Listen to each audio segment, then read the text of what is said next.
General Zia کے ایک staff officer Zia ایک عظیم انسان تھے۔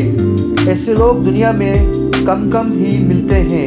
ان کی شفقت اور محبت اور انسان دوستی کے بے شمار واقعات ہیں، ایسے کہ ناقابل یقین لگتے ہیں۔ یہ گرمیوں کی ایک تپتی ہوئی سپہر کا ذکر ہے۔ صدر کسی مہمان کو الوداع کہنے برآمدے میں آئے۔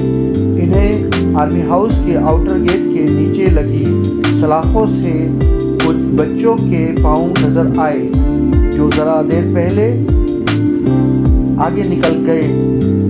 صدر نے مہمان کو الوداع کہا۔ میں برآمدے کے ایک کونے میں کھڑا تھا۔ مجھے بلایا اور بڑی نرمی سے کہنے لگے، میرا ایک چھوٹا سا کام کر دیں گے؟ میں نے کہا، حکم فرمائیے۔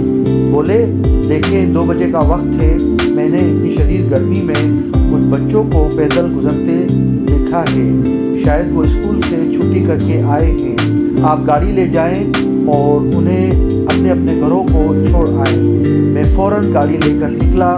بچے آرمی ہاؤس کے گیٹ سے کافی آگے نکل گئے تھے۔ میں نے ان کے قریب جا کر گاڑی روکی، انہیں بیٹھنے کے لیے کہا تو انہوں نے انکار کر دیا۔ میں نیچے اتر کر ان کی منت سماجت کرنے لگا۔ انہیں بتایا کہ مجھے صدر ضیاء صاحب نے بھیجا ہے۔ وہ یقین نہیں کر رہے تھے۔ میں نے پلٹ کر دیکھا تو ضیاء شدید گرمی میں آؤٹر گیٹ پر کھڑے یہ سب کچھ دیکھ رہے تھے۔ آخر بچے گاڑی میں بیٹھ گئے۔ میں نے انہیں اپنے گھروں پر اتار دیا۔ واپس آیا تو اپنے کمرے کی طرف چلا گیا، لیکن صدر صاحب کا بلاوا آ گیا۔ پوچھنے لگے، سب کو چھوڑ آئے؟ میں نے کہا، جی ہاں، انہیں گھروں پر اتار آیا ہوں۔ کہنے لگے، ان کے اسکول کا پتہ کیا ہے؟ میں نے کہا، جی یہ تو نہیں پوچھا۔ ہنس کر کہنے لگے، اس لیے کہ میں نے کہا نہیں تھا۔ ایک دفعہ وہ اپنے معمول کے مطابق دفتر جانے کے لیے گھر سے نکلے۔ دیکھا کہ ایک بوڑھا شخص ایک نوعمر لڑکے کا ہاتھ تھامے چلا آ رہا ہے۔ انہوں نے فوراً گاڑی روک لی، نیچے اتر آئے اور بوڑھے سے کچھ بات چیت کی۔ پھر مجھے بلوایا، کہنے لگے، اس بابے کے دانت لگوائیں، اس کی آنکھیں کسی اچھے ڈاکٹر کو دکھائیں اور جو کچھ ضروری ہو کرائیں۔ بابا سنتا بھی کم ہے، اسی سماعت کا ایک آلہ خرید دیں۔ یہ ہدایت دے کر وہ دفتر چلے گئے۔ میں بابے کو آرمی ہاؤس میں لے آیا۔ ساتھ اس کا 9 عمر پوتا تھا جس کا نام انور تھا۔ میں نے گاڑی منگوائی اور بابا سے اسپتال چلنے کو کہا تو وہ بگڑ بیٹھا۔ کہنے لگا، میں کسی اسپتال نہیں جاؤں گا۔ میں نے ہاتھ جوڑے اور کہا، بابا اگر نہیں جانا تھا تو صدر صاحب سے کہہ دیتے، اب تو میری شامت آ جائے گی۔ بابا کہنے لگے، کون سا صدر؟ میں نے اور اس کے پوتے نے اسے بتایا کہ تم جس شخص سے ملے ہو وہ صدر ضیاء تھا۔ اسے یقین نہیں آ رہا تھا۔ خیر، ہم اسے CMH اسپتال لے گئے۔ کئی دن بابے کا علاج ہوتا رہا۔ اس کے دانت لگوا دیے گئے، آنکھوں کا آپریشن ہو گیا، سماعت کا آلہ بھی خرید دیا۔ پھر وہ مجھ سے کہنے لگا، میرا ایک آخری کام کرا دو۔ میں نے کہا، بتاؤ بابا۔ بولے، مجھے ضیاء سے ملوا دو۔ میں نے صدر صاحب سے ذکر کیا۔ انہوں نے بابا کو آرمی ہاؤس میں بلوا کر اس سے ملاقات کی۔ یہ ان دنوں کا ذکر ہے جب وہ چیف مارشل ایڈمنسٹریٹر تھے۔ گلگت سے ایک شخص ان سے ملنے آیا۔ یہ جذام کا مریض تھا۔ اسے آرمی ہاؤس لایا گیا۔ جب ضیاء اس سے ملنے آئے تو میں موجود تھا۔ مریض کو دیکھتے ہی ان کی آنکھوں میں آنسو آ گئے اور آواز رند گئی۔ انہوں نے رومال نکال کر اپنے آنسو پوچھے۔ مجھے آج بھی ان کا ایک لفظ یاد ہے۔ انہوں نے کہا تھا، آپ کی یہ بیماری دیکھ کر مجھے بہت دکھ ہوا ہے۔ یقین جانیں، اس بیماری کے سبب آپ کو جتنا درد اور جتنی تکلیف محسوس ہو رہی ہے، مجھے بھی اتنا ہی درد اور اتنی ہی تکلیف محسوس ہو رہی ہے۔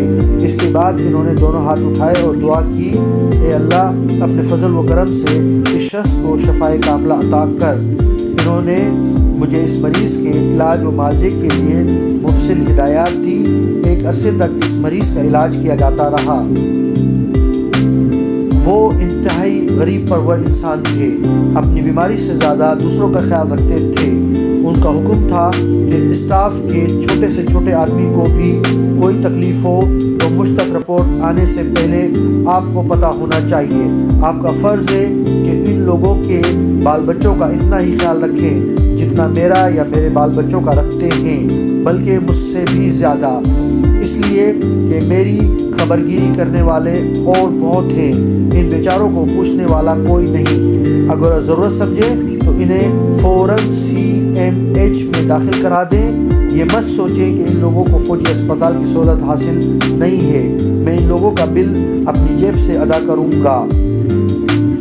ایسی کئی مثالیں ہیں کہ صدر نے اپنے عملے کے بال بچوں کے لیے زبردست دلچسپی لی۔ محمد اشرف کچن میں باورچی تھا، اس کا ذکر صدر صاحب نے اپنی ایک تقریر میں بھی کیا تھا۔ اس کی بچی بیمار ہو گئی، اسے ٹیٹنس ہو گیا۔ ڈاکٹر نے جو دوا لکھ کر دی وہ پاکستان میں دستیاب نہ تھی۔ ہم لوگوں نے صدر صاحب کو بتایا تو کہنے لگے یہ دوا آپ فوراً منگوائیے، اس کا بل میں خود ادا کروں گا۔ وہ معذوروں کا بھی بہت خیال رکھتے تھے۔ فوجی فاؤنڈیشن اسپتال اکثر جایا کرتے، عید کے موقع پر سب سے پہلے معذوروں سے ملاقات کیا کرتے۔ ان کا معمول تھا کہ رات 11-12 بجے کے قریب مجھے یاد کیا کرتے، کوئی تکلیف ہوتی تو ذکر کرتے۔ ایک بار میں معمول کے مطابق حاضر ہوا، کہنے لگے اگر 2 منٹ اجازت دیں تو میں 2 سجدے دے لوں۔ میں نے کہا جی ضرور، میں انتظار کر لیتا ہوں۔ آپ یقین جانیں کہ ضیاءالحق شہید کے 2 سجدے اتنے طویل ہو گئے کہ صبح کے 3 بج گئے۔ ان کی آنکھوں سے آنسو جاری تھے، رنگ اڑ گیا تھا اور یوں لگتا تھا وہ کسی اور ہی دنیا میں پہنچ گئے ہوں۔ 3 بجے کے قریب فارغ ہوئے تو ان کی نظر مجھ پر پڑی، فوراً اٹھ کھڑے ہوئے اور معذرت کرتے ہوئے کہنے لگے میں بہت شرمندہ ہوں، بالکل خیال ہی نہیں رہا۔ آپ ناراض تو نہیں ہوئے نا؟ محسوس تو نہیں کیا؟ دیر تک وہ اس طرح کی باتیں کرتے رہے اور میں شرمندہ ہوتا رہا۔ اس طرح کے واقعات کئی دفعہ پیش آئے۔ ان کی نماز ایک اور ہی منظر پیش کرتی تھی۔ آرمی ہاؤس کے چھوٹے سے چھوٹے ملازم کے ساتھ ان کا سلوک مثالی ہوتا۔ سفر کے دوران اگر کوئی نظر آ جاتا تو گاڑی روک لیتے۔ ایک دفعہ میں اپنے کسی کام سے پیدل چلا جا رہا تھا کہ اچانک ذرا دور گاڑی رکنے کی آواز آئی۔ یہ صدر پاکستان کی گاڑی تھی۔ انہوں نے مجھے آواز دی اور کہنے لگے تشریف رکھیے۔ میں نے کہا سر یہ ٹھیک نہیں، ادب آداب کے خلاف ہے۔ وہ ہنس کر بولے کمال کرتے ہیں آپ، ہم نے آپ کے لیے گاڑی روکی اور آپ ہمارے ساتھ بیٹھنے پر تیار نہیں۔ میں چپ کر کے ان کی گاڑی میں بیٹھ گیا۔